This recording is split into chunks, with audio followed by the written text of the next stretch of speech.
as Clint Eastwood casually strolled past a bustling art stand on a crowded city sidewalk. Hardly anyone took notice. Just another face in the sea of passers-by, just another man blending into the crowd.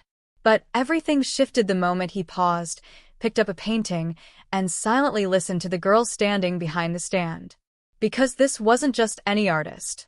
Sophie Carter wasn't simply painting for recognition, she was fighting for her life. And what happened next?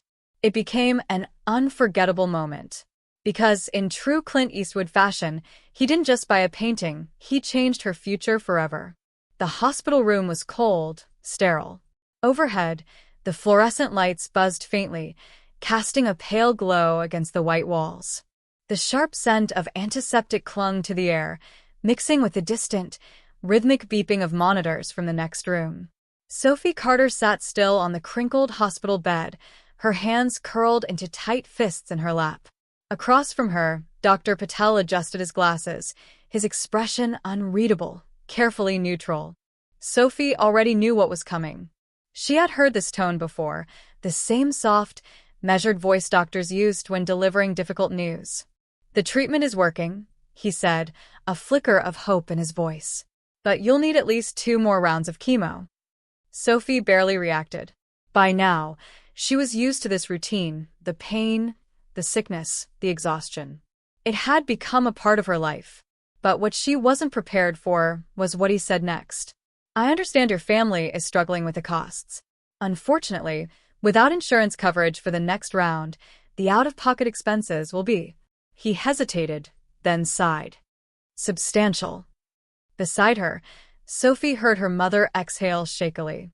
She didn't need to look to know, her mother was holding back tears. The medical bills had already bled them dry. Their savings were gone. The last round of treatments had pushed them to their breaking point, and now this. For the first time in a long time, Sophie felt fear. Not the fear of dying, but the fear of watching her parents lose everything trying to save her. The drive home was silent. Her mother gripped the steering wheel so tightly her knuckles turned white. Her father had whispered, "Everything's going to be okay," but his voice was hoarse, and Sophie could hear the lie beneath it. That night, staring at the ceiling, her heart pounded. She refused to be a burden. She refused to let her parents drown in debt because of her. And then it hit her. Art. It had always been her escape, her passion. If she could create something meaningful, something people wanted to buy, maybe she could fight back in her own way. By morning, her mind was made up. She wasn't going to wait for a miracle. She was going to create one. The first stroke of paint always felt like magic. The brush glided over the canvas, blending soft blues with bold streaks of orange, forming something new, something alive. Sophie sat on a small foldable stool, her art stand set up on a busy downtown sidewalk. The wooden table in front of her was carefully arranged with canvases, each one a piece of her soul. Her mother had helped her set up that morning, but from here it was all up to Sophie. This was her idea, after all. She had poured every ounce of energy into her paintings, knowing this was no longer just about art. It was about survival. If she could sell enough, if people saw value in what she created, maybe, just maybe, she could afford the treatment that could save her life. But hope is fragile. Pedestrians streamed past, some glancing at her stand, others not noticing her at all. A woman in a navy blazer slowed for a moment, admiring a painting, but then shook her head and kept walking. A man in sunglasses and a tailored suit stopped just long enough to read the small, handwritten sign in front of her. "Original art funding my cancer treatment." His lips pressed into a tight line. Then, without a word, he turned and walked away. Sophie exhaled slowly, gripping the edge of the table to steady herself. The afternoon heat pressed down, making her dizzy. Hours had passed, and she hadn't sold a single piece. She reached for her water bottle, her hands trembling slightly as she took a sip.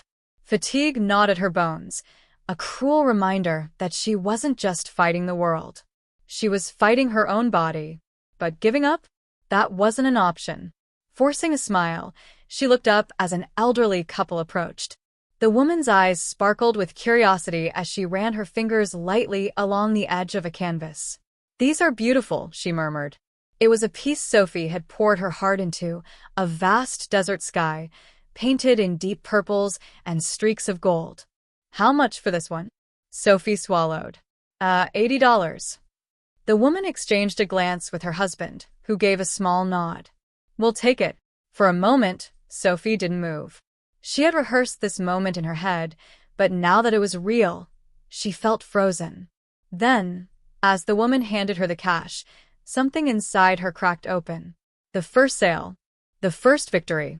She held on to that feeling as she carefully packed the painting into a paper bag. As the couple walked away, Sophie was left with $80 in her hand and a renewed sense of purpose. She may have been just one girl, selling art on a street corner. But she was fighting. And she wasn't done yet.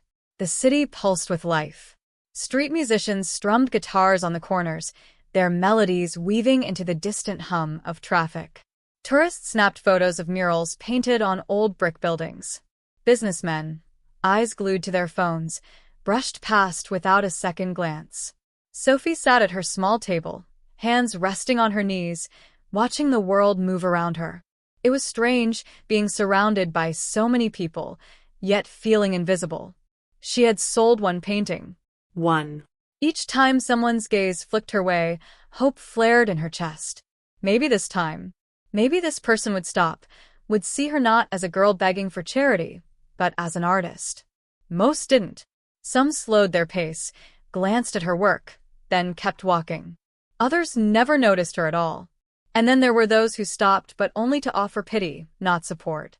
A middle-aged woman in a floral dress sighed as she read Sophie's sign. "Oh, honey," she murmured, sympathy thick in her voice. "I wish I could help, but I just don't have the money." Sophie forced a polite smile. "That's okay. Thank you for stopping." The woman lingered, her gaze heavy. "You poor thing, you must be so brave." That word again. Brave. She had heard it so many times since her diagnosis. But it never felt right. She wasn't brave. She was desperate. She was exhausted. Still, she nodded, let the woman offer her soft words, then watched her walk away, just like the others. Not long after, a different kind of customer appeared. A man in a leather jacket, sunglasses perched on his head, sauntered up to her stand. He eyed the paintings for a moment before letting out a low, amused scoff.